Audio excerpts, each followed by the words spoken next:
عبدالله ډیر عجیبه انسان ده. دری کې یو متل لرو چې وایي به مرګ بګیریش پتاب راضیش کو. عبدالله انتخابات جدي ونیول او ان تر دې چې نړیوالو پکې برخه واخیسته، خو غني دا ځل ځان لکه تیږه کلک ونیوه، سره له فشارونو او ګواښونو ورته تیر نه شو. اوس داسې ښکاري چې د عبدالله هوا وځي او مجبوریږي چې یو څه کم څیز باندې هم ګزاره وکړي. خو دا ځل یې بیا د هیواد مشرانو پسې راواخیسته. هغوی ته یې ولې زارۍ وکړي او څه ترې غواړي؟ دلته یې له موږ سره ډېر په لنډو کې وګورئ. قدرمنو لیدونکو السلام علیکم، وخت مو پخیر. افغانستان پخوانی اجرایه مشر عبدالله وایي چې مخکښې څیرې دي د روان سیاسي بندون د حل لپاره خپلو هڅو ته دوام ورکړي.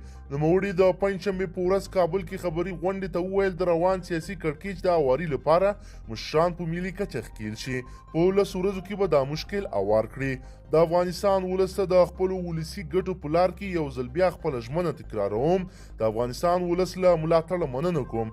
زما وړاندیز دا دی چې د هیواد مشران به په ملي کچه کوم ګام پورته کړي که نور 3 4 5 ملي شخصیتونه دي بهیر ته ورګډ شي او خپلو هڅو ته دوام ورکړي. 11 ورځې وخت ورکړو ترڅو هغه ګامونه چې د خلکو د تشویش او د مشکلاتو سبب کیږي مخې ونیول شي. او د 11 ورځو کې زه ډاډ ورکوم چې څه زموږ له لاسه کیږي چې د خلکو استازي کوو ترې دریغ به یې ونه کړو چې دې کړکېچ ته د پای ټکی کېښودلی شي. د پخواني ولسمشر حامد کرزی، جهادي مشر عبدالرب رسول سیاف او د امریکا ځانګړی استازی زلمی خلیلزاد په ګډون مخکښو څیرو د لوړې له مراسمو مخکې او له هغه وروسته د سیاسي کړکېچ د هوارولو هڅه کړې، خو کومه نتیجه یې نه وه ورکړې. له دې هڅو وروسته د امریکا د بهرنیو چارو وزیر مایک پامپیو کابل ته راغی چې د ارګ او سپیدار ترمنځ جوړجاړی وکړي او سیاسي حل پیدا کړي، خو دا سفر یې هم بې ګټې و او تش لاس بیرته لاړ.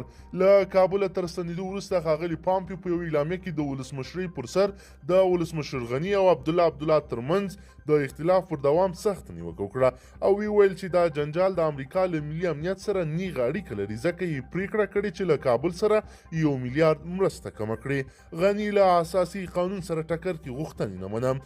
د دې مرستې په کمیدو پیسې افغان ولسمشر اشرف غني وویل چې په کابینه کې د ونډې ورکولو لپاره له عبدالله سره خبرې کړې، خو هغه د اساسي قانون بدلون غوښت چې د واک کې نه دی. خو په ځواب کې ښاغلي عبدالله وایي دا کړکېچ ځکه هوار نه شو چې مقابل لوری هیڅ نرمښت ونه ښود. ما چې وروسته یو په یو له ډاکټر صاحب غني سره ناسته درلوده، ترې مو غوښتل چې په نرمښت سره د مسلې تل حل لار پیدا کړو، ځکه که ووایو چې ستونزې نشته، ټاکنې شوي ستونزې حل دي، نو دا واقعیت نه دی. خلک پوهېږي، خو څومره هڅې مې چې د وخت کې کړي دي له مقابل لوري مې هیڅ نرمښت ونه لید. سره له دې چې ولسمشر غني او ښاغلی عبدالله دواړو د خبرو دروازې پرانیستې، خو لا هم روښانه نه ده چې دا جنجال به تر کله روان وي. قدرمنو لیدونکو خپل نظرونه مو راسره حتما شریک کړئ د عبدالله د دغه څرګندونو په هکله. که چیرې غواړئ چې ورته تازه او مهمو پیښو څخه ځان ډېر ژر په لنډو کې خبر کړئ، زموږ چینل د سره سبسکرایب کړئ او ویډیو د سره حتما لایک کړئ. تر بلې ویډیو مو په لوی رب سپارمه.